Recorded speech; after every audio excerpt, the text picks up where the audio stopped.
தந்தை, மைந்தன், தூய் ஆவியாராகிய மூவரு கடவுளுக்கே எக்காலத்திலும் எல்லா புகழ்ச்சியும் உண்டாவதாக. ஆண்டவரின் திருப்பெயரினாலே அனைவரையும் வாழ்த்தி வரவேற்கின்றேன். இந்த உடன்படிக்கை வழிபாட்டிற்கு வந்திருக்கின்ற அனைத்து குடும்பங்களையும் மீண்டுமாக ஆண்டவருக்கு ஸ்தோத்திரம் சொல்லி நான் நன்றி வாழ்த்தி வரவேற்கின்றேன். தலைகளை தாழ்த்தி இறைவேண்டல் செய்வோம். என் கண்மலையும் மீட்பெருமாகிய கர்த்தாவே, அடியாளின் வார்த்தைகளும் இங்கு அமர்ந்திருப்போரின் இருதயத்தின் தியானமும் உமக்கு ஏற்புடையதாக இருப்பதாக. ஆமீன். இந்த 2025ஆம் ஆண்டின் முதலாம் மாதத்தில் முதலாம் ஞாயிற்றுக்கிழமையில் நாம் அமர்ந்திருக்கின்றோம். ஆண்டவரோடு செய்து கொள்கின்ற உடன்படிக்கை. உடன்படிக்கையை நினைவு கூறுவதும் புதிய உடன்படிக்கைக்குள்ளாக நம்மை அர்ப்பணிப்பதுமாக தான் இந்த நாள் நமக்கு அமைந்திருக்கின்றது. இந்த நாளில் நமக்கு தென்னிந்திய திருச்சபையின் வழியாக கொடுக்கப்பட்டிருக்கிற தலைப்பு மீட்புக்கான திருவெளிப்பாடு. மீட்புக்கான திருவெளிப்பாடு.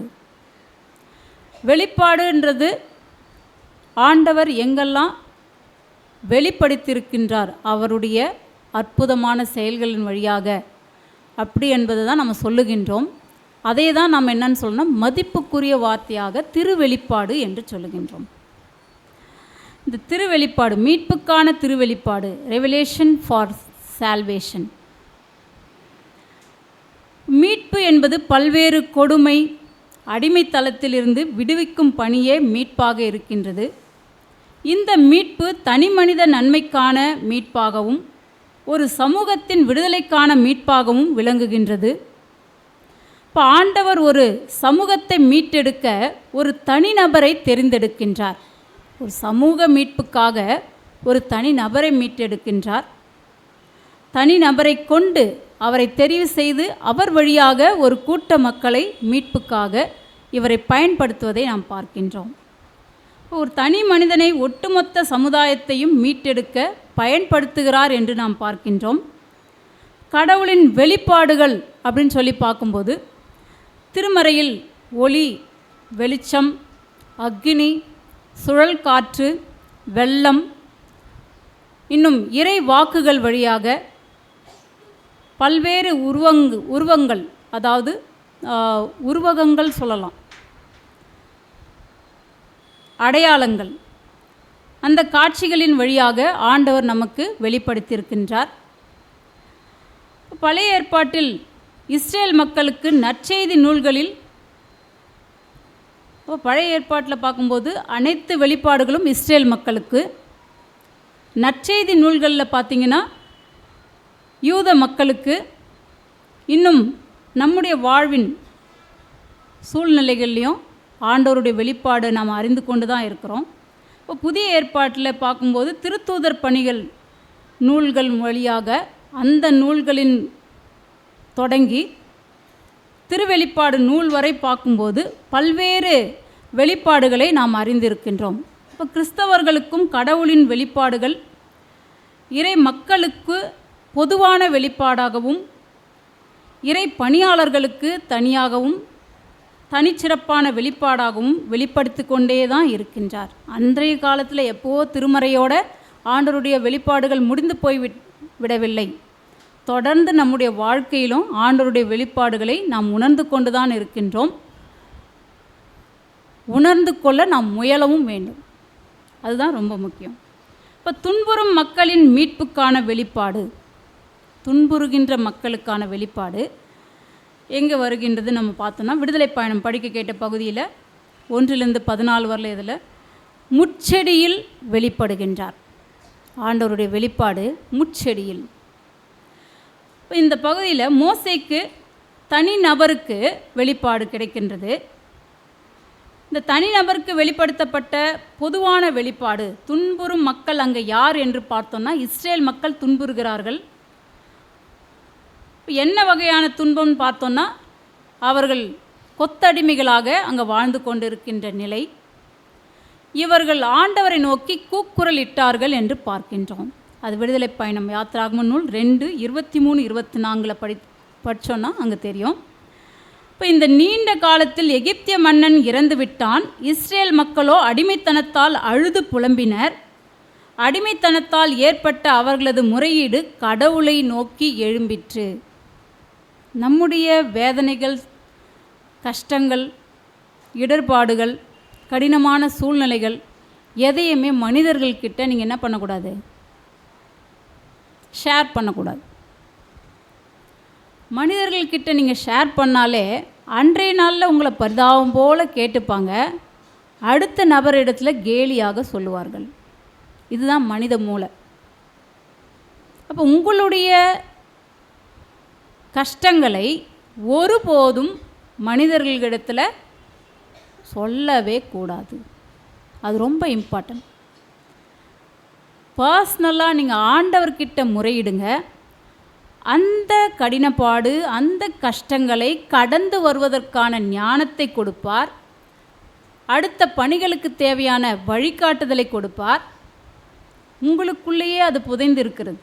உங்களுடைய மீட்பு உங்களுக்குள்ளேயே ஆண்டவர் உறைந்திருப்பதனால நீங்கள் மீண்டு வருவதற்கான ஆற்றலை நீங்கள் பெற்றுக்கொள்ள முடியும். இங்கு இவர்களுடைய முறையீடு யாரை நோக்கி எழும்பிற்றுனா, கடவுளை நோக்கி எழும்பிற்று.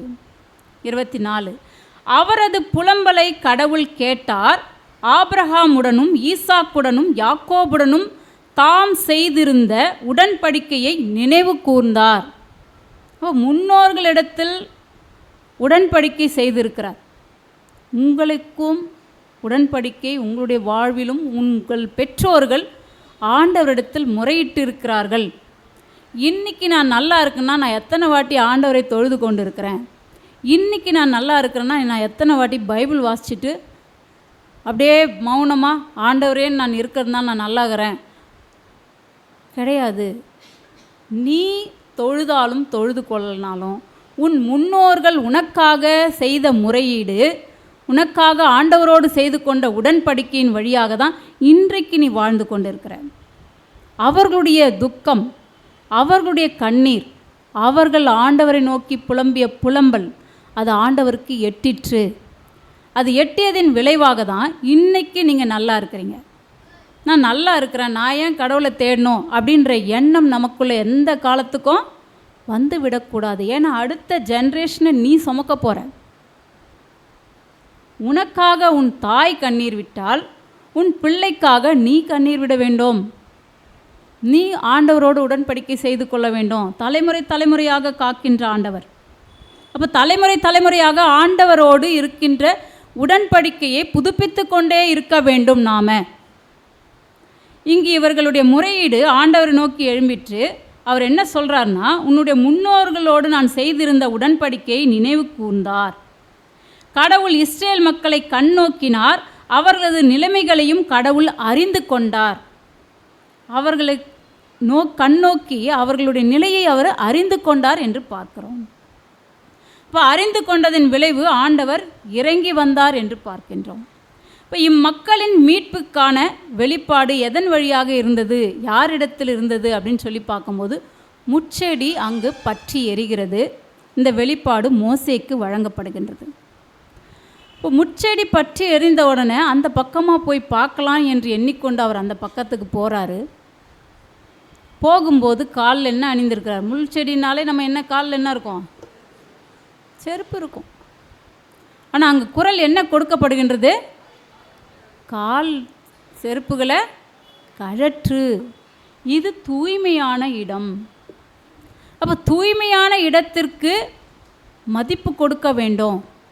செருப்பை கழற்றார். அப்போ முள்ளு குத்துமா முள்ளு குத்தாதா அதெல்லாம் விஷயம் வேறு. ஆக மொத்தம் ஆண்டவருடைய உத்தரவு என்ன? செருப்பை கழட்டு. கிட்ட அருகில் போகிறார். போனால் அந்த முட்செடி பற்றி எரிந்ததில் அந்த முட்செடி தீந்து போகவே இல்லை. அது எப்படி இருக்குது? பசுமை மாறாமல் இருக்குது. இது எதனுடைய அடையாளம் அப்படின்னு சொல்லி பார்த்தீங்கன்னா, முட்புதர் தீந்து போகவில்லை. எதன் அடையாளம்னா, அழிவில் நாங்கள் இருந்தாலும் உம்மீது வைத்திருக்கின்ற விசுவாசத்தில் நாங்கள் என்ன ஆகலை, அதை கொஞ்சம் கூட நாங்கள் மாற்றிக்கொள்ளலை. அல்லேலூயா. நாங்கள் எவ்வளோ கடினத்தில் இருந்தாலும் துயரத்தில் இருந்தாலும் எங்களுடைய நம்பிக்கை, அந்த பசுமை என்பது நம்பிக்கை, இறை நம்பிக்கையில் விட்டு நாங்கள் விலகி போகவே இல்லை. எவ்வளோதான் எங்களை அழித்தாலும் எங்களுடைய நம்பிக்கையை நாங்கள் விட மாட்டோம் என்று அந்த நம்பிக்கையின் வழியாக அந்த மக்கள் ஆண்டவரை நோக்கி கதறிய கதறல் புலம்பல் ஆண்டவருக்கு எட்டிற்று. அந்த எட்டினதின் விளைவாக தான் அவர் இறங்கி வருகின்றார். எப்படியாக பார்ப்போம். 3:7 இதில், அப்போது ஆண்டவர் கூறியது, எகிப்தில் என் மக்கள் படும் துன்பத்தை என் கண்களால் கண்டேன். இதில் ஒரு பழமொழி ஒன்று உண்டு, கண்ணால் காண்பதும் போய் காதால் கேட்பதும் போய் தீர விசாரிப்பதே மெய். ஆண்டவர் அந்த சொல்ல ஆடலை இதிலேருந்து தான் எடுத்திருப்பாங்க. இங்கே பார்த்தீங்கன்னா, துன்பத்தை என் கண்களால் கண்டேன், அடிமை வேலை வாங்கும் அதிகாரிகளை முன்னிட்டு அவர்கள் எழுப்பும் குரலையும் கேட்டேன். ஆம், அவர்களின் துயரங்களை நான் அறிவேன். கண்டேன், கேட்டேன், அறிந்தேன். அறிந்த பிறகு நான் அவர்களுக்காக என்ன பண்ணேன்? இறங்கி வந்தேன். அந்த 8வது வாக்கிய முடிவில் பார்த்தீங்கன்னா தெரியும். அவர்களை வழிநடத்தி செல்லவும் இறங்கி வந்தேன். யாரெல்லாம் வழிநடத்தி செல்கிறாங்க? நாட் ஓன்லி எகிப்தியர், இஸ்ரேல் மக்கள் மட்டும் கிடையாது. இஸ்ரேல் மக்கள் மட்டும்தான் துயரத்தில் இருந்தாங்களா? அவர்களுக்காக மட்டும்தான் மீட்பா? இந்த திருமறை முழுவதும் அவர்களுக்கானது மட்டும்தானா அப்படின்னு சொல்லி பார்த்தீங்கன்னா இல்லை. கானானியர், இத்தியர், எமோரியர், பெரிசியர், இவ்வியர், எபூசியர், அவங்கள எல்லாரையும் மீட்டு எடுத்துகிட்டு போய் எங்கே சேர்த்துட்டாரு? கானான் நாட்டில் சேர்த்துட்டார். தேனும் பாலும் வழிந்தோடும் அப்படின்னு என்ன அர்த்தம்? செழுமை மாறாத இடம். தேன் எப்போ உருவாகும்? தேன் எப்படி உருவாகுது? தேனீக்களால் தேன் உருவாகுது. தேனீக்களுக்கு என்ன தேவை? பூக்கள் தேவை. பூக்கள் தேவைன்னா பூக்கள் எங்கே வளரும்? செழிப்பான தோட்டத்தில். அப்போ அந்த செழிப்பு குறைவாமல் இருக்குதுன்னு அர்த்தம். பாலும் எப்படின்னும் போது கால்நடைகள். இப்போ இதெல்லாம் செழிப்பு மிகுந்த தேசத்துக்கான அடையாள சொல்லாதான் அதுமாரி சொல்கிறாங்க. தேனும் பாலும் வழிந்தோடும் பறந்ததொரு கானான் தேசத்துக்கு உங்களை நான் அழைத்து செல்வேன். ஏற்கனவே இவங்களெல்லாம் அழைத்து சென்றாச்சு. இவங்கெல்லாம் ஆல்ரெடி அடிமையிலிருந்து மீட்கப்பட்டவர்கள். கானானியர், இத்தியர், எமோரியர், பெரிசியர், இவ்வியர், எபூசியர் வாழும் நாட்டிற்கு உங்களை நான் என்ன பண்ண போகிறேன்? வழி நடத்தி செல்லவும் இறங்கி வந்துள்ளேன். ஆள் தத்துவம். இறங்கி வந்துள்ளேன். ஒரு மனுஷர் தான் சொல்ல முடியும் இறங்கி வந்திருக்கிறேன். இப்போ இதிலே நம்ம பார்க்க முடியும் அவர் எப்படியாக இருந்தார் என்று நாம் அறிந்து கொள்ள முடியும். 3:8 சொல்லப்பட்டது போல இறங்கி வந்துள்ளேன் என்ற வெளிப்பாடு யாருக்கு சொல்லப்படுகின்றது? மோசேக்கு சொல்லப்படுகின்றது. இப்போ இஸ்ரேலின் மக்களை மீட்க மோசேயை அனுப்புகின்றார். ஆனால் மோசே என்ன சொல்லுவார்? நான் திக்குவாயி மந்தவாயி எல்லாமே சொல்லுவார். நீ ஆண்டவருடைய வார்த்தைகளை சொல்லும்போது உனக்கு திக்குவாயும் வராது, மந்தவாயும் வராது. நீ வா, உன்னுடைய வார்த்தைகள் அல்லது நான் உன் வாயில் வார்த்தைகளை வச்சிருக்கிறேன். நீ உன் இஷ்டமாக பேசுகிறேன்னு நினச்சிக்காத. நான் உன் வாயில் வார்த்தை வைத்ததுனால தான் உன்னால் பேச முடிகிறது. அப்போ அதன்படி இருந்தாலும் ஒரு மாரல் சப்போர்ட்டுக்கு தான் கூட யார் அனுப்புவார்? அவருடைய சகோதரனை அனுப்புவார். மாரல் நடக்க முடியும், ஆனால் கூட கையில் ஒரு கோல் கொடுக்குறாங்க. எதுக்காக? அவங்களுக்கு ஒரு நம்பிக்கைக்காக. சின்ன குழந்தைங்கள நீங்கள் நடக்க வயசில் பார்த்தீங்கன்னா இப்படி தான் விரல் சின்னதாக தான் நம்ம விரல் கொடுப்போம். அது ஆட்டோமேட்டிக்காக டிக்கெட்டுக்குன்னு நடந்து வரும். ஆனால் அந்த விரல் பேலன்ஸில் தான் அது நடக்குதான்னு பார்த்தீங்கன்னா இல்லை. அந்த விரல் என்பது அவர்களுக்கு கொடுக்கப்படுகின்ற நம்பிக்கை. அவர்கள் அனுப்பாங்க. இப்போ இங்கு ஆரோனை கூட அனுப்புகிறாரு. ஆனால் கூட சொல்லுவார், அவன் உனக்கு வாயாக இருப்பான், நீ அவனுக்கு கடவுளாக இருப்பாய். அப்படின்னா என்ன அர்த்தம்? நீ சொல்கிற என்ன நினைக்கிறியோ அதை தான் அவனால் சொல்லணும். ஆனால் அவர் எங்கேயுமே ஆரோன் உரைத்ததாக வார்த்தைகளே எங்கேயுமே பதிவு செய்யலை. கூட போனார், அவ்வளோதான். மோசேக்கு பதிலாக ஆரோன் உரைத்தார் அப்படின்னு இருக்கா எங்கேயாச்சும்? கிடையாது. எல்லாமே மோசே தான் செயல்பட்டார். இப்போ இருக்கின்றவராகவே இப்போ இவர் கேட்குறாரு, சரியா நீங்கள் சொல்கிறீங்க, நான் போய் அந்த மக்களை கூட்டின்னு வரத்துக்காக போகிறேன். உங்கள் பேர் என்னன்னு கேட்டால் நான் என்ன சொல்கிறது? யார் கூப்பிட்டான்னு கேட்டால் என்ன சொல்கிறது? எய்மி என்று சொல்லப்படுகின்ற கிரேக்க சொல்லாடல். இருக்கின்றவராகவே இருக்கின்றேன். இதை தான் நாம் என்ன சொல்கிறோன்னா, நேற்றும் இன்றும் என்றும் மாறாதவர் இருக்கின்றவராகவே இருக்கின்றார். நாம் மாறி போட்டோம், அப்படி தானே? நாம் மாறிட்டோம். சூழ்நிலைக்கு ஏற்ற மாதிரி சில பேர் சூழ்நிலை கைதிகளாக மாறி போகிறார்கள். காரணம் கேட்டால் என் சூழ்நிலை அப்படி ஆயிடுச்சுன்னுவாங்க. ஸ்டூப்பிட் சூழ்நிலை. சூழ்நிலைகளை காரணம் காட்டவே கூடாது. தவறுனா தவறுன்னு ஒத்துக்கோ. சூழ்நிலைகளை காரணம் காட்டக்கூடாது. இப்போ இருக்கின்றவராகவே இருக்கின்றனர். அவர் சொல்கிற வார்த்தை என்ன? 14, கடவுள் மோசேயை நோக்கி இருக்கின்றவராக இருக்கின்றவர் நானே என்றார். மேலும் அவர், நீ இஸ்ரேல் மக்களிடம் இருக்கின்றவர் நானே என்பவர் என்னை உங்களிடம் அனுப்பினார் என்று சொல். ஐயம் ஊ ஐயம், ஐயம் ஊ ஐயம், இருக்கின்றவராகவே இருக்கின்றேன். அதுதான் இப்போ இந்த இடத்துல அந்த ஐயம் ஊ ஐயம் அப்படின்னு நீங்கள் வாசித்து பாருங்கள். நான் யார்? நானே. நானே அப்படின்றது. அப்போ உங்களுக்குள்ள ஆண்டவர் வாசமாக இருக்கின்றார். உங்களுக்குள்ளே தான் அவர் உடன்படிக்கை செய்திருக்கிறார். உங்கள் ஒவ்வொருவருக்குள்ளேயும் ஆண்டவர் வாசமாக இருக்கிறார்னா உங்களுடைய செயல்பாடுகள் ஆண்டவரை வெளிப்படுத்த வேண்டுமா, சாத்தானை வெளிப்படுத்த வேண்டுமா? சிந்திப்போம். இங்கு முச்செடியிலிருந்து வந்த அந்த நெருப்பு இவர் கிட்ட போய் பார்க்கும்போது அந்த தீந்து போகவே இல்லை என்கின்ற வார்த்தை அவர்கள் நம்பிக்கையில் குறைவுபடவே இல்லை. இப்போ அப்படி தான் நம்மளுடைய வாழ்க்கையில் நம்பிக்கையில் குறைவுபடாத வண்ணம் இந்த 2024 எத்தனையோ துக்கங்கள் இருந்திருக்கக்கூடும், கஷ்டங்கள் இருந்திருக்கக்கூடும், கடக்க முடியாத இரவுகள் இருந்திருக்கக்கூடும். ஆனாலும் நம்மை கடத்தி கொண்டு வந்திருக்கிறார். எல்லாவற்றையும் கடந்து வருவதற்கான ஆற்றலை நமக்கு வழங்கி இருக்கிறார். அதுதான் உங்களுடைய எல்லா சூழ்நிலைகளிலும் ஆண்டவர் உங்களோடு இருப்பதனால்தான் இன்றைக்கி நாம் நிற்கிறோம்.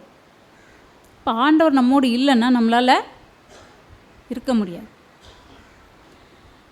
இந்த நம்பிக்கைகள் தான் இந்த பகுதியில் நம்ம அறிந்து கொள்ள வேண்டும். அப்போ என்றும் மாறாதவர், அவருடைய திருவெளிப்பாடே என்னென்னா, நேற்றும் இன்றும் என்றும் மாறாதவராக இருக்கின்றார், இருக்கின்றவராகவே இருக்கின்றார்.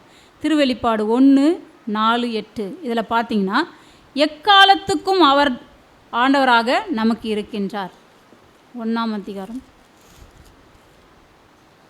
4.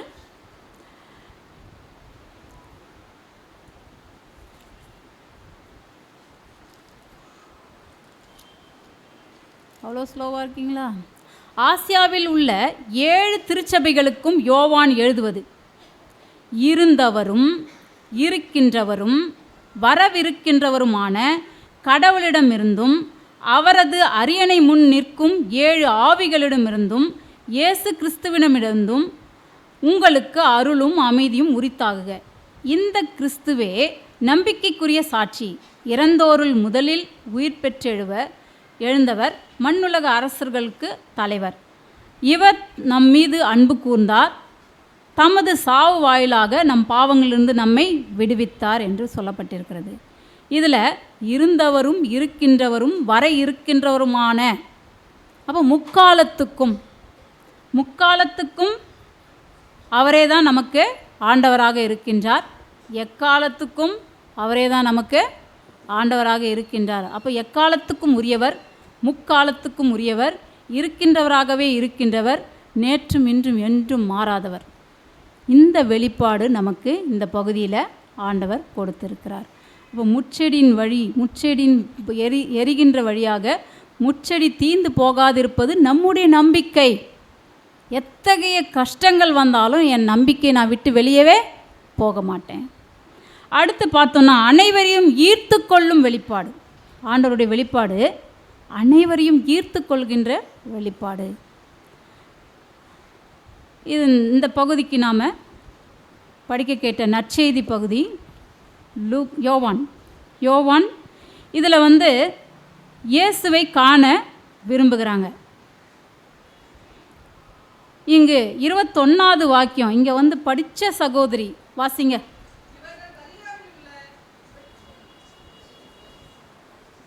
யோவான் 12 நற்செய்தி நூலை இன்னைக்கு வாசித்த சகோதரி வாசிக்கும்படி அன்போடு கேட்டுக்கொள்கிறேன். 21வது வாக்கியம்.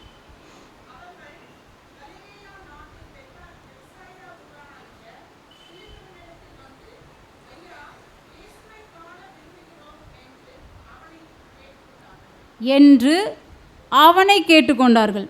ஐயா வந்து கூப்பிட்டவரே ஐயான்னு கேட்டாச்சு. அவங்க அந்த காலத்து அந்த சமகாலத்து மக்கள் தான், நம்ம எந்த காலத்து மக்கள்? அப்போ நம்முடைய வார்த்தைகள் எப்படி இருக்கணும்?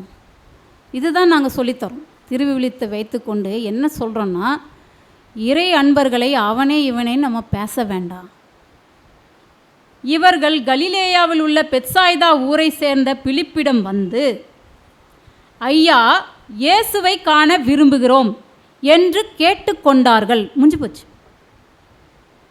என்று அவனேன்னு சொல்லிட்டு அவனை மட்டம் தட்டணும் அந்த இடத்துல. அதுதான் மொழி அரசியல். தயவுசெய்து புரிஞ்சுக்கோங்க. நல்ல உடைகள் வாங்குவதற்கு செலவு செய்கிறோம். பட்டு புடவை வாங்கிக்கிறோம், பட்டு புடவைக்கு மேட்சாக லைனிங் கிளாத் வாங்கிக்கிறோம், மட்டு புடவைக்கு மேட்சாக இன்ஸ்கர்ட் வாங்கிக்கிறோம், கோட்டு வாங்குகிறோம், கோட்டுக்கு மேட்சாக பேண்ட்டு வாங்குகிறோம். இதுக்கெல்லாம் செலவு பண்ண ஆசைப்படுறவங்க திருவிவிலியம் வாங்கி படிப்பதற்கு உற்சாகப்படுங்கள். எங்கே விற்குதுன்னு தெரியலன்னா என்னை வந்து தேடுங்க. ஐயா இயேசுவை காண விரும்புகிறோம். அவரை காண்பதற்காக 2 விதமான மக்கள் தேடி திரிகிறாங்க. அங்கே யூத தலைவர்களும் இருக்கிறாங்க, கிரேக்கர்களும் இருக்கிறாங்க. யூத தலைவர்கள் தேடுவதன் நோக்கம் என்ன? அவரை எப்படி ஒழிக்கலான்னு தேடுறாங்க, அவரை எப்படி அழிக்கலான்னு தேடுறாங்க. கிரேக்கர் தேடுவது அவரிடத்துலேருந்து என்னென்ன கற்றுக்கொள்ளலாம், வித்தியாசமாக இருக்கிறது எல்லாத்தையும் தெரிஞ்சுக்கணுன்னு ஆசைப்படுறவங்க தான் கிரேக்கர்கள். இவரிடத்தை எப்போ நம்ம செல்ல போகின்றோம், அவர் அருகில் எப்பொழுது செல்லப்போகிறோம் என்கின்ற எண்ணத்தோடு கிரேக்கர்கள் இருக்கிறாங்க. யூதர்கள் அவரை எப்போது அழிக்கலாம் என்று காத்து கொண்டிருக்கிறார்கள். அந்த சூழ்நிலையில் இவரை தேடி வராங்க. அங்கே வார்த்தைகள் என்னென்ன பரிமாறப்பட்டது மட்டும்தான் நான் பார்க்க போகிறேன். ஏன்னா உடன்படிக்கை வழிபாடுன்றதுனால நீண்ட நேரம் செய்தி இருக்கக்கூடாதுன்னு உத்தரவும் இருக்கிறது. ஆக்சுவலாக உடன்படிக்கை வழிபாடுனால செய்தியே சரியாக கொடுக்கக்கூடாதுன்னு இருக்குது. செய்தி விற்பனை தான் கொடுக்கலாம், இல்லைன்னா விட்டுட்டு நீங்கள் அதை அந்த ஆர்டர் ஆஃப் சர்வீஸ் ஃபுல்லாத்தையும் தெளிவாக மக்களுக்கு வாசித்து தான் காட்ட வேண்டும்னு சொல்லப்பட்டிருக்கு. மானிட மகன் மாட்சி பெற வேண்டிய நேரம் வந்துவிட்டது. ஜீசஸு தன்னைத்தானே மானிட மகன் சொல்லப்பட்ட பகுதியே இந்த பகுதி தான். மானிட மகன் மாட்சி பெற வேண்டிய நேரம் வந்துவிட்டது. மானிட மகன் என்பது மெஸ்ஸியா என்ற பொருளாக கருதப்பட்டது அன்றைய காலத்தில். மானிட மகன்னா என்ன? மெஸ்ஸியா. அப்போ அவர் என்ன சொல்கிறாரு? இவங்க தேடுறாங்கனாலே என்னை பற்றி பலரும் அறிந்து கொண்டனர். இனிமே மாட்சி பெற வேண்டிய நேரம் வந்து விட்டதுன்னா நான் உங்கள் விட்டு என்ன பண்ணணும்? கடந்து என் பிதாவினிடத்திற்கு நான் போக வேண்டும். என்னை அழிப்பதற்கும் தேடிட்டாங்க, இவங்க தேடி வந்துட்டாங்க. அடுத்ததே யூதர்களும் நம்மளை போட்டு சிறைப்படுத்துறது, சிலுவை அறைவு எல்லாமே இனிமேல் வரப்போகுது. அப்போ அதை தான் அவர் சொல்கிறார். மானிட மகன் என்பது மெஸ்ஸியா என்ற பொருளாக இங்கே கொள்ளப்படுகிறது. மானிட மகன் மாட்சி பெற வேண்டிய நேரம் வந்துவிட்டது. மாட்சி என்பது அவர் பிதாவினிடத்திற்கு உயர்த்தப்படுகின்ற செயல்பாடு, மண்ணிலிருந்து விண்ணுக்கு உயர்த்தப்படுகின்ற செயல்பாடு. அதுதான் கூடவே என்ன சொல்கிறார்? ஒரு உருவகம் சொல்கிறார். என்ன சொல்கிறாருன்னா, கோதுமை மணி மண்ணில் விழுந்து சாகாவிட்டால் அது சிறந்த பலனை காண முடியாது. ரொம்ப அழகாக இருக்குது. இந்த விதைகளை நான் பத்திரமா வச்சுக்கிறேன்னு பப்பாளி விதை எல்லாத்தையும் சேர்த்து சேர்த்து சேர்த்து சேர்த்து உன் பெட்டியிலேயே நீ நிரப்பி வச்சுருந்தா அந்த விளைச்சல் மறுபடியும் அடுத்த ஜென்ரேஷன் கிடைக்குமா? கிடைக்காது. கோதுமை மணி மண்ணில் விழணுன்னா முதல்ல அது விழுந்து அந்த விதைகள் எல்லாமே எப்படி அழியுதுன்னு பார்த்தீங்கன்னா தெரியும். அழிந்து அதன் பிறகு அதிலிருந்து சின்ன முளை வந்து அதுக்கப்புறம் தளிர் வந்து துளிர் வந்து வளர்ச்சி பெறும். இப்போ கட்டாயம் அதை மண்ணில் புதைச்சி தான் ஆகணும். அதுதான் அவர் சொல்கிறார். நான் உங்களை விட்டு கடந்து போகும்போது கடந்து போய் தான் ஆகணும் என்று அவர் சொல்லுகின்றார். தமக்கென்று வாழ்வோர் தம் வாழ்வை இழந்து விடுவார்கள். தனக்குன்னு நினச்சிட்டே இருந்து வாழ்கிறவங்க அவங்க வாழ்வை என்ன பண்ணுவாங்க? இழந்து விடுவார்கள். பிறருக்காக நீங்கள் வாழ்ந்தீங்கன்னா மறுபடியும் நீங்கள் உங்களுடைய உயிரை என்ன பண்ணுவார்? ஆண்டவர் அவர்களின் பொருட்டாச்சும் உங்களை பாதுகாத்துட்டே இருப்பார். தொற்கால் அம்மா இறந்துட்டாங்க. பேதுரு வந்து என்ன பண்ணுறாரு, அவங்கள தபித்தாள் அப்படி சொன்னாலும் ஞாபகம் இருக்குதா? தொற்கால் என்றும் சொல்லுவாங்க, தபித்தாள் என்று சொல்லுவாங்க.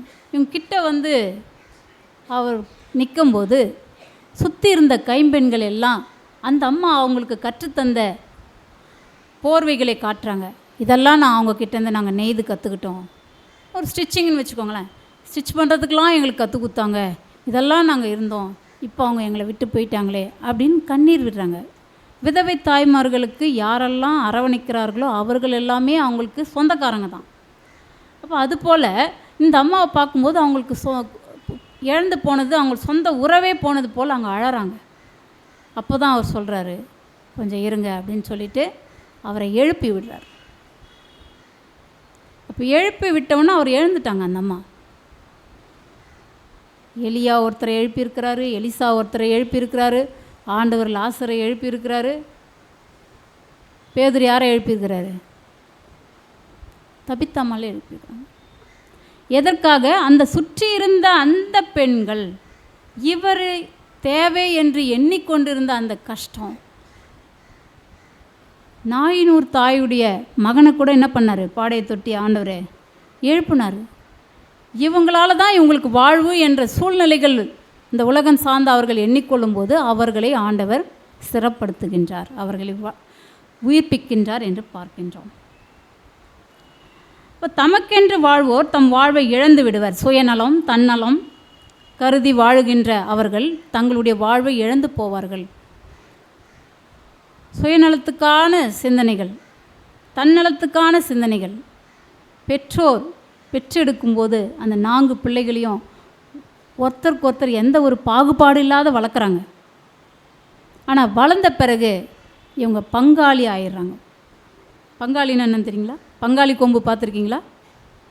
ஒரு மரத்துலேருந்து அடுத்து கிளவிட்டு போகிறதுக்கு பேர் தான் என்னது? பங்காளி. இப்போ இவர்கள் பங்காளி ஆகிறாங்க. பங்காளி என்பது பகையாளின்னு நினச்சிக்கிறாங்க. நல்லதுக்கும் கெட்டதுக்கும் பங்கு உள்ளவர், அதுதான் பங்காளி. இந்த பங்காளி என்பதை மறந்து குடும்பங்கள் தனித்தனியாக அமைஞ்சிச்சு, அவ்வளோதான் எங்களுக்கு லைஃப் அப்படின்னு நினச்சிக்கிறாங்க. உன் தாய் நீ மச்சி வீட்டில் வாழ்வப்பா அப்படின்னு உனக்கு தங்கத்தட்டில் சோறும், இன்னொரு மகனுக்கு எப்பா நீ கொஞ்சம் ஓட்டு வீட்டில் தான் வாழ்வ அப்படின்னு அவருக்கு சில்வர் தட்டும், இன்னொருத்தருக்கு மண் சட்டிலையும், இன்னொருத்தருக்கு வெறும் இலையிலையே கையில் ஏந்தி சாப்பிட்றாங்களே அந்த மாதிரி ஒரு இலையிலையும் 4 பிள்ளைங்களை 4 விதமாக வளர்த்தாங்களா? ஒரே தட்டில் ஒன்றா போட்டுக்கணும் ஊட்டின கையும் அந்த கை தான், ஒரே மாதிரியாக உணவு பரிமாறினதும் அந்த கை தான். ஆனால் நீங்கள் வளர்ந்த பிறகு பெற்றோர் சொல்லி கொடுத்த அந்த ஐக்கியம், அந்த ஒற்றுமை நீங்கள் கடைப்பிடிக்காமல் போகிறீங்களேன்றது தான் வருத்தம். இதுதான் இறையாட்சி. எங்கேயோ இறையாட்சி இருக்குது, அங்கே போய் நாங்கள் இறை அரசருக்கு நாங்கள் மக்களாக இருக்க போகிறோம் இல்லை. உங்களுடைய வீட்டுக்குள்ளே, உங்களுடைய உறவுகளுக்குள்ளே நீங்கள் இறையாட்சியை கொண்டு வாங்க. இப்போ இறையாட்சிக்கு சொந்தக்காரர்களாக நீங்கள் நடந்து கொள்ளுங்கள். எதையுமே நம்ம கொண்டு போக போகிறதில்ல. பீரோ ஃபுல்லாக நீ எத்தனை அடுக்குனாலும் சரி, உன் மேலே போற்ற போகிறது அதுலேருந்து ஒரு துணியும் கிடையாது. அந்நேரத்துக்கு ஓடி போய் ஒரு துணியை வாங்கிட்டு வந்து தான் போற்றுவாங்க. உன் பழைய துணிங்க எதையுமே போற்ற மாட்டாங்க. இப்போ உன்கிட்ட இருக்கிறத நீ கொடுத்துரு, எதுக்குமே ஆசைப்படாத. உன் தேவை என்ன என்பது ஆண்டவர் கட்டாயம் அறிந்திருக்கிறார். பறவைங்களுக்கு உணவு கொடுக்குறவர் உனக்கு கொடுக்க மாட்டாரா? உனக்கு வாழ்வு கொடுக்க மாட்டாரா? உன் சுய நினைவை இழக்காதபடி உன்னை பாதுகாக்க மாட்டாரா? நீ எந்த விதத்தில் வாழ வேண்டும் என்று ஆண்டவர் கருதுகிறார். அந்த கருதுகளுக்கு ஏற்றபடி உனக்கு அவர் செய்து கொண்டே தான் இருப்பார். அதுதான் உடன்படிக்கை, நமக்கு கொடுத்துருக்கிற உடன்படிக்கை. நாமளாக சேர்த்து சேர்த்து தான் நம்ம வாழணும், எதையுமே நீங்கள் எடுக்க முடியாது. உங்கள் மேலே என்ன இருக்க போகுதுன்னு உங்களுக்கே தெரியாது. அதனால் இருக்கிறத இன்னொருத்தருக்கு கொடுத்து அவர்கள் அன்போடு உங்களை பார்ப்பதும் அவர்களுக்கு மகிழ்ச்சி ஊட்டுவதுமே உங்களுக்கு இன்பம். அதை விட்டு நீ சேர்த்து சேர்த்து வச்சு உனக்கும் பயன்படாமல் பிறருக்கும் தாராள மனசோடு கொடுத்து அந்த முகம் நீ கொடுக்கும்போது அவர்கள் பெற்றுக்கொள்ளும்போது இருக்கின்ற மகிழ்ச்சி இருக்குது பார்த்தீங்களா, அந்த மகிழ்ச்சியை காண்பதே பெரிய சிறப்பு. நீ எடுத்து எடுத்து வச்சுட்டு நீ போய் சேர்ந்த பிற்பாடு எல்லாரும் வீட்டுக்குள்ளே வந்து கல்வர்களை போல் எல்லாத்தையும் எடுத்துன்னு போகிறது தயவுசெய்து நம்ம வாழ்கின்ற வாழ்வு ஒரு முறை தான். அந்த ஒரு முறை எப்படியாக வாழ்கிறோம் என்று நாம் சிந்தித்து வாழ அழைக்கப்படுகின்றோம். மானிட மகன் உயர்த்தப்பட வேண்டும். அப்போ மரித்து உயிர்க்கும் போது அநேகர் அவர் பால் ஈர்க்கப்படுவார் என்கின்ற வார்த்தை தான் அது. அவர் உயிர்த்தெழுந்த பிறகு தான் நம்மளுடைய கிறிஸ்மஸ் கொண்டாடுறோம். அவர் உயிர்த்தெழுந்த பிறகு தான் ஈஸ்டர் கொண்டாடுறோம். அப்போ ஈஸ்டர் இல்லைன்னா கிறிஸ்மஸ் இல்லை. அதை நம்ம புரிந்து கொள்ளணும். அவர் உயர்த்தப்பட்ட பிறகுதான் அவர் பால் பலரும் ஈர்க்கப்பட்டார்கள் என்று பார்க்கின்றோம். இந்த மகிழ்ச்சியான நாளிலே இந்த வருடமானது பலருக்கும் நாம் அன்பை பகிர்கின்றவர்களாக, கிறிஸ்துவின் பண்பால் நாம் நிரப்பப்பட்டவராக, கிறிஸ்துவின் பண்பை வெளிப்படுத்தி வாழ்ந்திடுவோம். தலைகளை தாழ்த்தி இறைவேண்டல் செய்வோம். அன்பும் இரக்கும் நிறைந்த ஆண்டவரே, இந்த உடன்படிக்கை நாளிலே நீர் எங்களோடு பேசிய வார்த்தைகளுக்காக நன்றி கர்த்தாவே. நீர் எங்களை ஒவ்வொரு சூழ்நிலையிலிருந்து மீட்டெடுத்து அடுத்த பணிகளுக்கு தேவையான ஞானத்தை புகட்டி எங்களை வளர்ப்பித்து வருகின்ற நன்மைகளுக்காக நன்றி கர்த்தாவே. வந்திருக்கின்ற ஒவ்வொரு இறை அன்பர்களின் உற்று நோக்கும், யாரெல்லாம் குடும்பமாக வந்து அமர்ந்து உம்முடைய அன்பை பெற்றுக்கொள்ள வேண்டும் என்று வந்திருக்கிறார்களோ அவர்களை நீர் ஆசீர்வதித்து பலப்படுத்த வேண்டுமா நாங்கள் வேண்டல் செய்கின்றோம். பல்வேறு சூழ்நிலைகளின் காரணமாக உறவுகள் வேறெங்கும் தங்கியிருந்தாலும் உம்முடைய அரவணைப்பின் கீழாக இருக்கிறார்கள் என்கின்ற நம்பிக்கையை பெற்றுக்கொண்டு வாழ்ந்திட நீர் ஆசீர்வதிக்க வேண்டுமாய் மீட்பெரும் ஆண்டவருமாகிய இயேசு கிறிஸ்துவின் வழியை வேண்டிக் கொள்கிறோம் எங்கள் அன்பிந்த இறைவா. ஆமென்.